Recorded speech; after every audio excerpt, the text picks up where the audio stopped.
All right, so I want to answer this question. Jay Smooth, what is, in your opinion, the best way to prepare for PT or per se all the physical activity and basic training?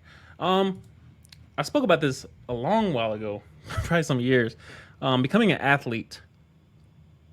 Becoming an athlete.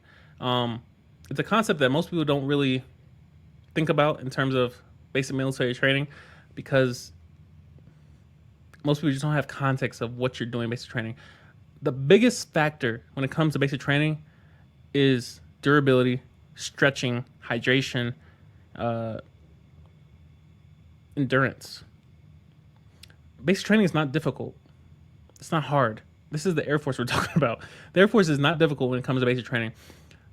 What gets most people is the small little moments that they don't plan for, such as stretching. Depending on where you live, if you live in Disneyland, which is the newer dorms at Lackland, which I know I understand a lot of people are probably not going there for basic. You might be going to Keesler or what have you. But one thing most people don't plan for is stairs. One thing most people don't plan for is initial issue of your uniforms. It's heavy. I weigh about, when I went to base training, I was 200 pounds solid. They hand me a 80-pound ruck of all my uniforms and boots and what have you. It was easy. But guess what other people got that weighed 80 pounds? The same amount.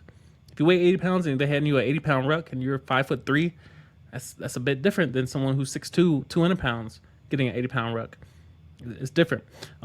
Those who are older, I make all these videos about 24 plus, and when it comes to stretching, hydration, stretching is probably the most underrated factor when it comes to preparing for basic training.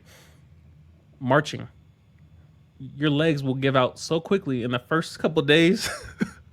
I'm telling you, the miles that you rack up in basic training is ridiculous because you march everywhere. Unless it's lightning or thunderstorms or raining crazy, you're marching everywhere. There are no cars. There's buses for those emergency cases, but in most cases, you're marching everywhere. Shin splints. People go to MedHold and they're sitting there for weeks because they're shins. So there are many things that you have to deal with when it comes to basic training and the preparation thereof. But becoming an athlete, think about what athletes do to keep their bodies in shape for an entire season. That's what I advise to people of, like, all right, they're looking at the test, the PT test, and like, all right, I got to run a 10-minute. No, you should be aiming for 7, 6, 8. Aiming to become an athlete, stretching, hydration, the whole routine, the whole lifestyle of an athlete is what you should be doing for basic training because you can't plan for all the variables. But an athlete that's thrown into any situation is probably going to be more prepared than a regular civilian that just showed up, weighing less or weighing the Air Force standards. My standard was 202 pounds to go to basic training. I came in probably around 204, just stacked. But, that weight catches up to you. You get to basic training, you're either going to gain or lose weight. That defect hits you, you start breaking bread properly, you might gain or lose weight. But your body still has to adjust to those stressors. And so, yeah, I would recommend making a list of things that you're bad at. For me, it'll be stretching. For me, it'll be endurance, running, eating. But those are things I had to focus on for basic training because I knew if I go to basic training, I'm not prepared for these things. It's going to just be added stress on top of everything else. The last thing you need is for physical fitness to be a stressor while you have everything else to deal with too. You got to learn and retain the information that's given to you. You got to learn how to march. You got to learn how to have your do dust downs, have your uniform set up, have your wall locker set up, follow instructions. You got to sit in class, stay awake. You're getting all these instructions barked at you.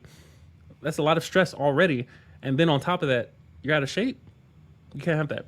You won't be limping around and pulling stuff and yeah, that's the last thing you want. So becoming an athlete means all around preparation.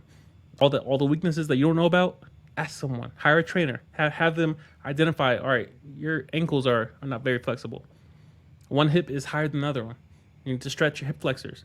Your hamstrings are weak. Your buttocks are not strong enough. All those things that a lot of people don't find out until the injury happens. Injuries are just revealing you're probably not flexible. Most injuries in basic training they're most likely coming from the lack of flexibility.